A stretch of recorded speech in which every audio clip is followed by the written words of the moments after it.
What's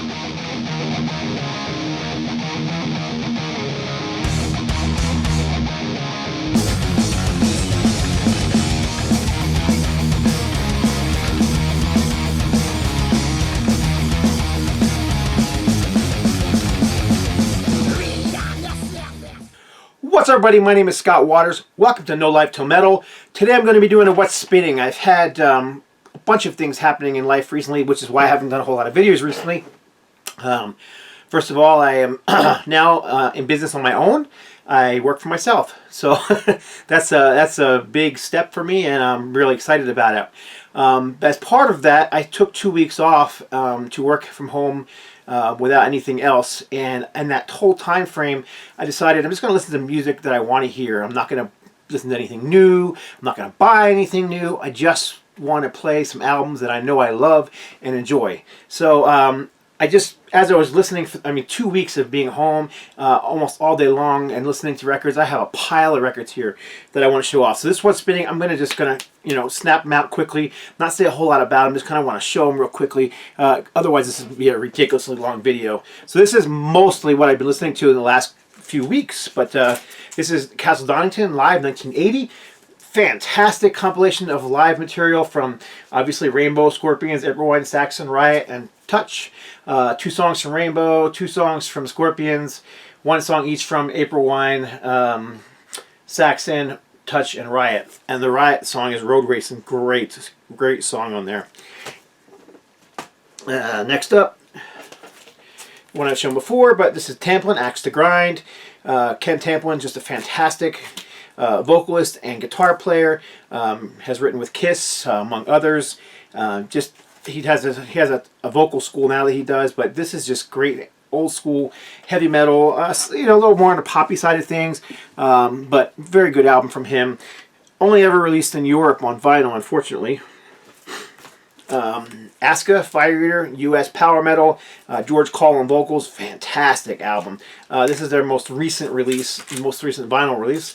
I don't think they actually released anything else after this one, but very good album from them. If you're into that American style power metal, along the lines of, say, like a Metal Church, or maybe even a slightly more progressive than that, but just very heavy, straightforward metal, bordering on speed metal at times, but just great heavy metal. One of my all-time favorites from Genesis is Duke. When this album came out, man, I was addicted to this album back in, 1980 this came out, I think. Yep, 1980. Stood in line overnight to get tickets to see them play on this tour. Didn't get any tickets. I'm not sure how that happened. I literally was like, 10 people back in lines and with some friends, and we get up to the Ticketmaster, and sure enough, it's already sold out. Like, how's that possible? But it was. Never did get to see them live on this tour, but one of my absolute all-time favorite albums. Very progressive still from them, but it's a little more poppy than they had been in the past.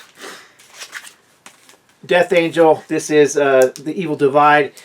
I don't know, man. A lot of people would pick, one of their first 3 albums, and I love those 3 albums, but this is a great album. I think this is as good as, if not better than, anything that they recorded in the 80s, and even in the early 90s with, with the Act 3, which was a great record in itself. Oops, excuse me. This is a little thrash metal from Atrophy, U.S. thrash metal from I think this is pretty late 80s, probably like 88 or so. 89, somewhere in that area, but not over technical, but just straightforward machine gun riffing, heavy, just heavy riffing, lots of double bass, quick downbeats, machine gun riffing. Like I said, just a great record. Atrophy, one that I've loved for a long time.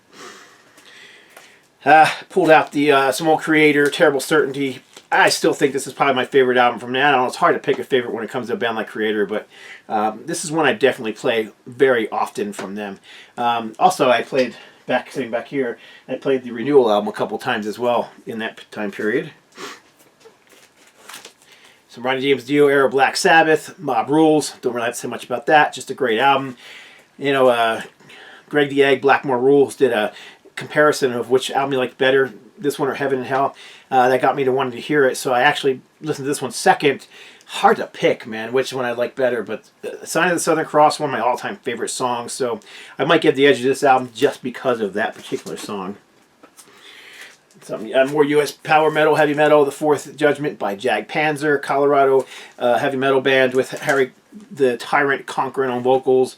Fantastic guitar playing from what's his name, Mark Brody and Joey Tafoya. I'm gonna cruise through them quicker here. This is April Wine live at the Morocco. This is early '70s.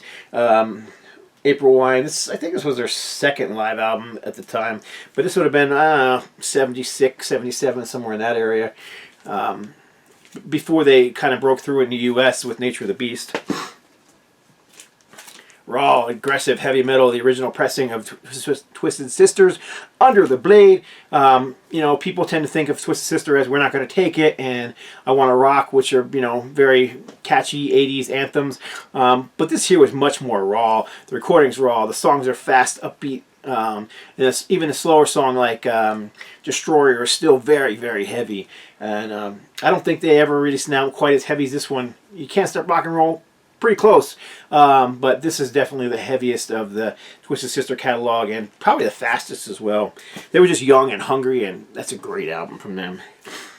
Underrated live album from Faithful Breath, German heavy metal, often compared with Accept. Yeah, I mean, that's kind of what you're going to get here, you know, that kind of sound, that Accept sound. Sometimes some people also compare them to Scorpions. Yeah, but I think it's a little closer to the, you know, the Accept style of heavy metal, and I love Faithful Breath. Still missing their first two albums, trying to find on vinyl, but yeah, this is a classic live album.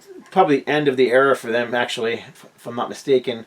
I'm looking for a year on here, I just don't see one, so 1986. Stepping way outside metal, this is Ashbury. This is just great old school 70s style rock, but this was recorded in, I don't know, 80s, some point, like 82, 83, somewhere in that area. I just like this band. They actually have newer material that I haven't heard yet, but I listen to this quite often. I have it on CD and vinyl, so it gets spun quite a bit. Just like I said, just straightforward 70s hard rock. At times reminds me of like, I don't know, Jethro Tull with more guitars. Just, I don't know. It's hard to explain, but I just really love that Asbury record. So if I were Britannia, I'd waive the rules. Budgie, I love Budgie. I just hadn't heard this one in a while, so I pulled it out just to give it a spin, a fresh spin, because it's been a long time since I've heard it. Definitely not my favorite from them, but it's just not a bad album either. I think I prefer their 70s and early 80s stuff to this. I'm not sure what year this one came out. Can't remember. But I always like the cover on this one as well. If I were Britannia, I'd waive the rules. Thrash metal, my favorite album from Havoc. Time is up. Again, Havoc, new school band playing old school thrash metal. People often compared them to bands like Testament and Exodus, and sure enough, you know, there's no getting away from those influences in their sound. But Havoc are just fantastic. I've seen them live several times. This is their second album, and I've played this album more times than I can tell you. Great album if you're doing cardio to get you pumped up. I tell you, I've used it many times for that as well. But yeah, I just pulled this one out. Hadn't heard it in a while. This is the original pressing, 469 of 500 on Restricted Records. Okay, next. Keep going because there's a lot here. German thrash metal, The Accuser, The Forlorn Divide. I've been listening to their new album so much I just kind of neglected going back listening to the older stuff, so I just pulled this one out, give it a fresh spin, and this is a great album. It definitely made my top 20 list for 1980, 2000, I think it was 2016 if I'm not mistaken. I don't see the year in here either, but I think it's around 2016. Anyhow, old school thrash metal with a kind of a modern recording and modern production. But Accuser just sounds like Accuser. I don't think they really sound like anybody else. More Black Sabbath, probably one of my favorites from the Ozzy era of Sabotage. It's just a great album. I mean, there's not a bad song on here. Hole in the Sky, Megalomania, Symptom of the Universe. It's just a great classic album. And if you don't know this one, you're probably not into heavy metal or hard rock all that much. So, Megadeth, So Far, So Good, So What? 1988, I believe this one was. And this is a completely drug-addled Dave Mustaine, but man, I love this record, and I love the mix on this record. They remixed this album and put it out on CD again, and I can't stand the remix.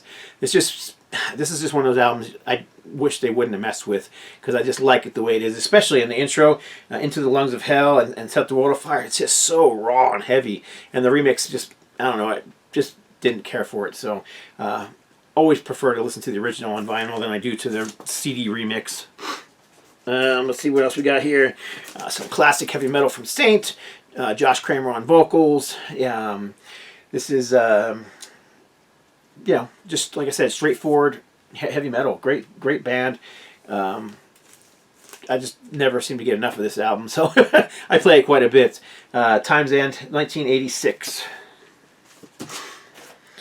The Crucified, little crossover thrash metal. This album pushing more towards thrash, not quite the punk influence of their first album, and definitely not as punk as their early, self-release stuff.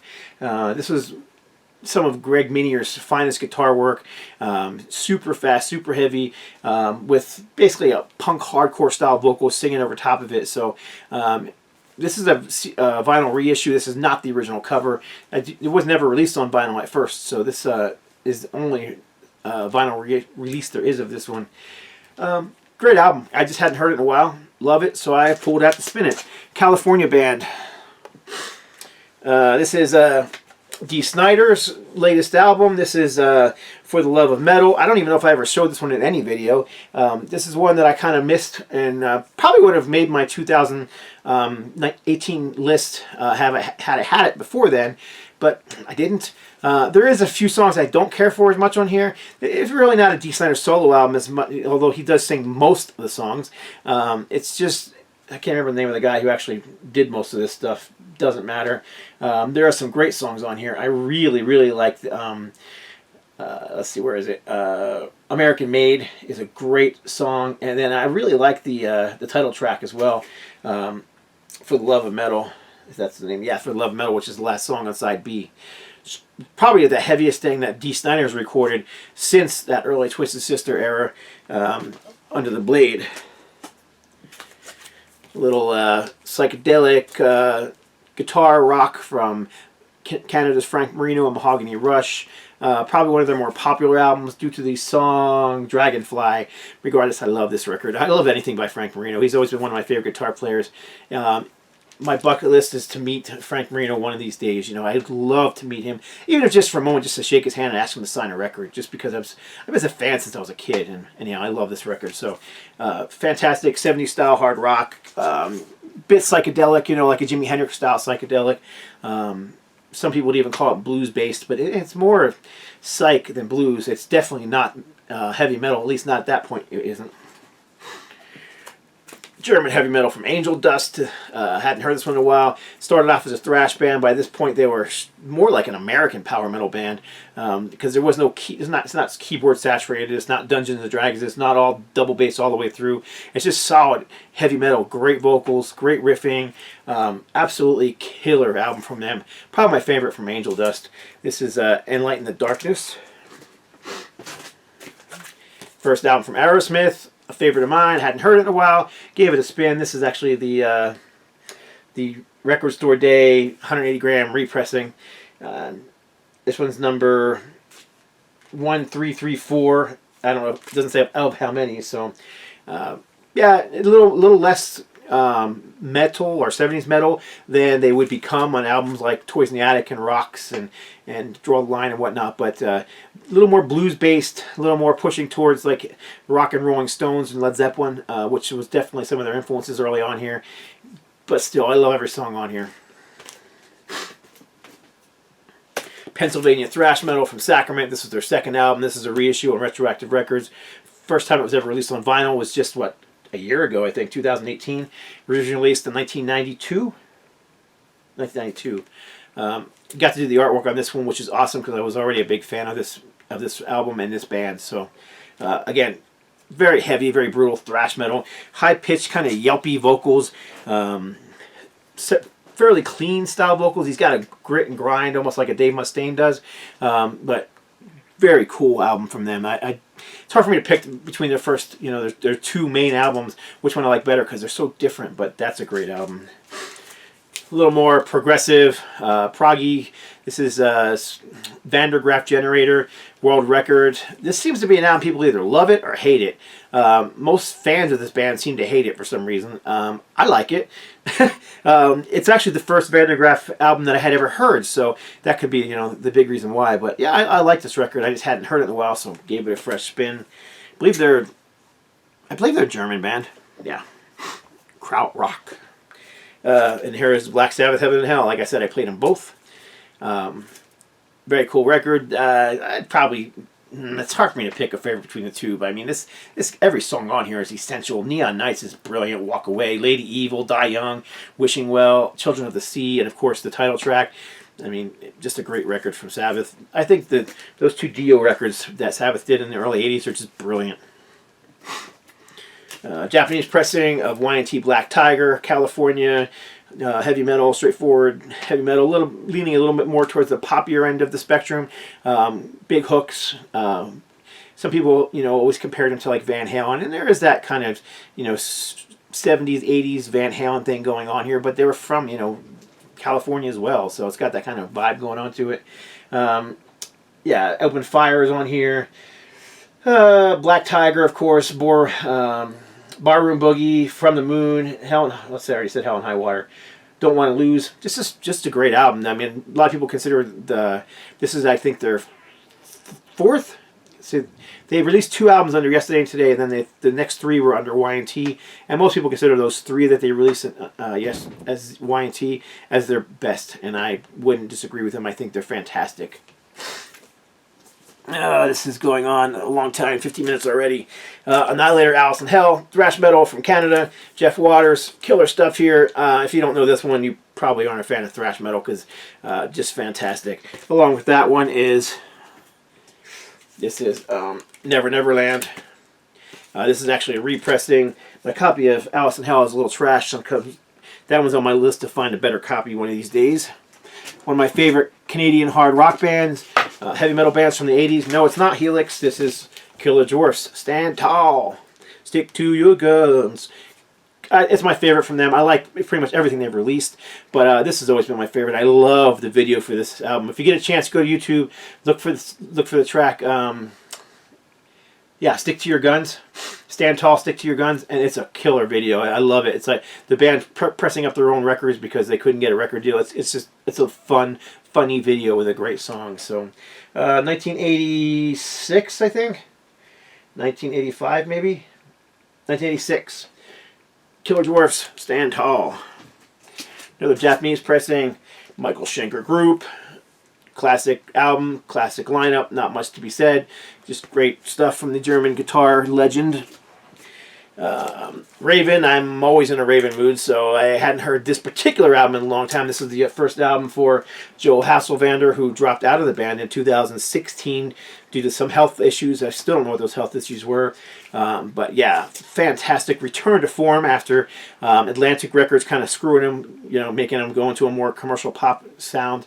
This was their return to just raw, screaming, you know, Raven rock. Great record from them. Not a song I don't love on this one. Behemoth, Die for Allah, Give Me a Break, Into the Jaws of Death. Into the Jaws. They should play that song at every show. I love that song, Into the Jaws of Death. Killer stuff. New York City band. This is Cities. This is actually the full-length pressing of this. There's an EP version of it too. This one has AJ Aparo listed as a member, and has him pictured right here on the drums. The other one did not. It had a tank in the background. I've had them both at one time or another, but I ended up just keeping the one because, frankly, I don't listen to them that often. Just straightforward, heavy metal. A little different than, you know, you think AJ Aparo, you think Twisted Sister, but a little more metallic, a little more heavy metal than that. A little less, I don't know. Twisted Sister had their own sound. Definitely were unique. Kind of like AC/DC on steroids was what they were. Cities is more Judas Priest-inspired heavy metal. Great album from them, regardless. Annihilation Absolute. This one being on, what is this, on Concrete? Metal Blade Records. Jimi Hendrix, All Right. This is live album from Jimmy.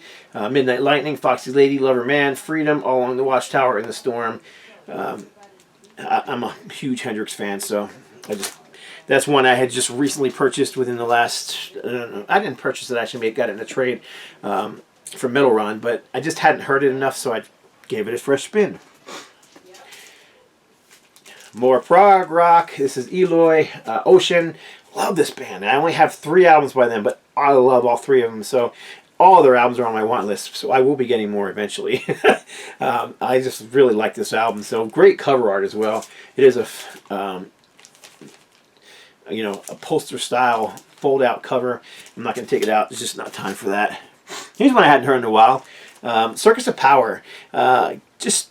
They usually get lumped in as a hair metal band, and first of all, I hate the term hair metal. It's a derogatory term that kind of lumps a whole lot of bands in together, that they're more look than substance, and I just totally disagree with that. But that aside, they never really fit into that category. They had a sound that was very unique, very their own, almost pushing towards what would become very popular in the 90s. I don't know. It's just good, catchy, hard rock. I wouldn't really call it metal. I definitely wouldn't call it pop metal or glam metal. It's just very good, hard rock from the late 80s, early 90s. I can't remember what year this one actually came out. I think it was late 80s, 89, 88, somewhere in that area. Oops. Kiss Asylum. Huge Kiss fan. Hadn't heard this one in a while. I like Kiss. This is actually one of my favorite albums from the non-makeup years. A lot of people kind of brush this one aside, but I like this. I think King of the Mountain is a killer song. I love, anyway, Slice It. Who Wants to Be Lonely? Great song. Trial by Fire is a great song. Love's a Deadly Weapon. I always love Tears Are Falling. Secret Really Cool. Radar for Love. All Night is kind of a stupid song, but King of the Mountain is just killer. And I think that I just think that Paul Stanley's songwriting on here was fantastic. I don't think that Gene Simmons had a whole lot of songwriting credits on here, and I think what he did have was probably worked with Paul, but and the guitar playing on here is just stellar. I mean, there's just not, I love Ace. There's no doubt about it. He was a great guitar player in his own right. He had charisma, but the guitar playing on here is just stellar. Bruce Kulick is just one of the underrated guitar talents in the world. Hard to pick a favorite from this band as well, but this would definitely rank high in my list. This is Iron Maiden. Excuse me, I dropped something. Peace of Mind. Everyone knows who Iron Maiden is. Everyone knows this record. It's brilliant. It's just a great heavy metal record. There's not a song in here. This is one of those records you put on and you have to crank it up. You have to headbang. If you're in your car, you got to watch. Put the pedal to the metal because it's just such a great record. Where Eagles Dare, Revelations, Flight of Icarus, Die With Your Boots On. If you're gonna die, die with your boots on. Great stuff. Of course, The Trooper, Still Life, Quest for Fire, Sentence to Tame a Land. This is just a brilliant record. Produced by Martin Birch, who is one of the premier engineers who did some of the most godly records of all time. Like Rainbow Rising, and he's worked with Whitesnake. So many great bands he worked with. Another Frank Marino record. This is Double Live, just more guitar wankery that I love. It's different than the 80s guitar wankery, it's definitely more 70s. It's got more of substance to it, in my opinion. It wasn't flash as much as it was style and charisma, and I think Frank Marino is just one of the underrated guitarists in the world. I mean, I frankly think he's one of the greats. But yeah, this one's got you got Livin', Midnight Highway, Free, Who Do You Love, Doors song, Guitar Prelude, Electric Reflections Revisited, Sky Symphony to a Little Town, Poppy, Roadhouse Blues, Rock and Roll Hall of Fame, and the last 2 songs I love. Juggernaut and Strange Dreams. Brilliant, heavy songs from him. So anyhow, Frank Marino, Mahogany Rush, Double Live. So there you go. Showed a whole lot of records and got it done in 24 minutes. So I appreciate y'all watching. God bless. Stay strong.